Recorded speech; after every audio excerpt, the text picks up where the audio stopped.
ada pohonnya tetangga yang dimana rantingnya sampai melewati pagar tetangga. Kira-kira kita boleh enggak nih makan buah mangganya? Ternyata mangga yang masuk ke dalam halaman rumah kita itu hukumnya adalah hakul mushtarok.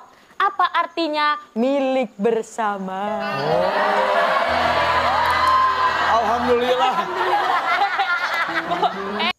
Buah dari ranting atau dari cabang yang menjalar ke pekarangan tetangga itu milik siapa? Maka jawabannya adalah milik pemilik pohon, bukan pemilik tanah.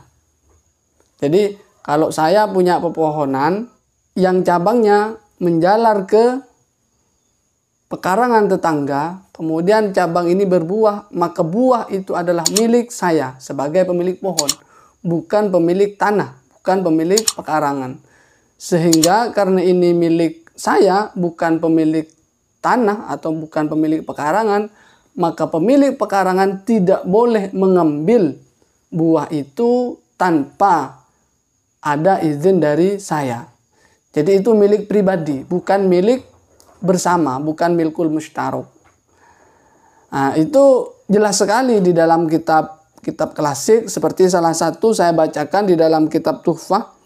Bismillahirrahmanirrahim. Qalahu al-Mawardi war-Ruyani walau wasala husnuhu bi syajarati ghairihi kanat thamratul husni limalikihi wa in kana muta'addiyan. Jadi kalau ada cabang atau ranting pepohonan yang berbuah ya, kemudian dia menjalar masuk ke pekarangan orang lain, maka buahnya adalah milik pemilik pohon, bukan milik pemilik tanah. Meskipun pemilik tanah itu punya hak ijbar, hak memaksa kepada pemilik pohon untuk dipotong atau dipindahkan. Bahkan kalau setelah dipaksa diminta untuk dipindah, dipotong tidak mau, maka boleh pemilik tanah untuk memotong tanpa izin. Di sini juga dijelaskan di dalam kitab Bughyatul Mustarsyidin. Bismillahirrahmanirrahim. Walawin tasyarat au sonu syajaratin au uruquha ila hawa imil kiljari ujbirah sahibuha ala tahwiliha. Fa illam yaf'al fadil jari tahwiluha thumma qat'uha. Walau biizni hakimin. Jadi ini jelas. Kalau pepohonan itu menjalar masuk ke daerah atau tanah tetangga, maka tetangga itu, pemilik tanah itu boleh memaksa ke pemilik pohon untuk memotong atau untuk memindah. Kalau tidak mau, fa'ilam yaf'al, kalau pemilik pohon tidak mau memindah atau tidak mau memotong, falil jari tahwiluha summa qat'uha, maka tetangga pemilik tanah ini boleh memindah, bahkan juga boleh memotongnya, meskipun tanpa dapat izin dari hakim. Jadi ini yang benar. Jadi sekali lagi, buah itu milik pemilik pohon, tetapi pemilik tanah punya hak ijbar, punya hak memaksa kepada pemilik pohon untuk memotong.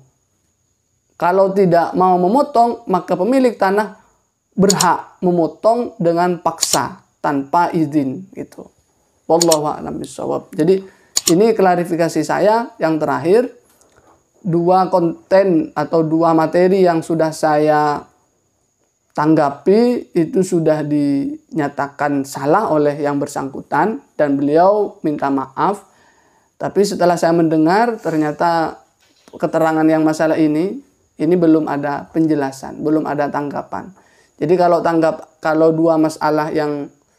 dua pernyataan hukum yang salah yang sudah saya tanggapi sudah diklarifikasi oleh yang bersangkutan. Jadi beliau sudah minta maaf, yakni tentang basuh tangan ketika wudhu, kemudian tentang mengqadha sholat di waktu yang haram, itu sudah diklarifikasi oleh yang bersangkutan dan beliau sudah minta maaf. Tapi artinya sudah mengakui bahwa keterangan itu salah. Tapi untuk yang ini belum ada klarifikasi dari beliau dan belum ada permintaan maaf. Jadi mudah-mudahan ini juga sampai kepada beliau sehingga kemudian beliau minta maaf lagi, bukan kepada saya tentunya ya, tapi kepada para pemirsa. Wallahu a'lam bishawab. Assalamualaikum warahmatullahi wabarakatuh.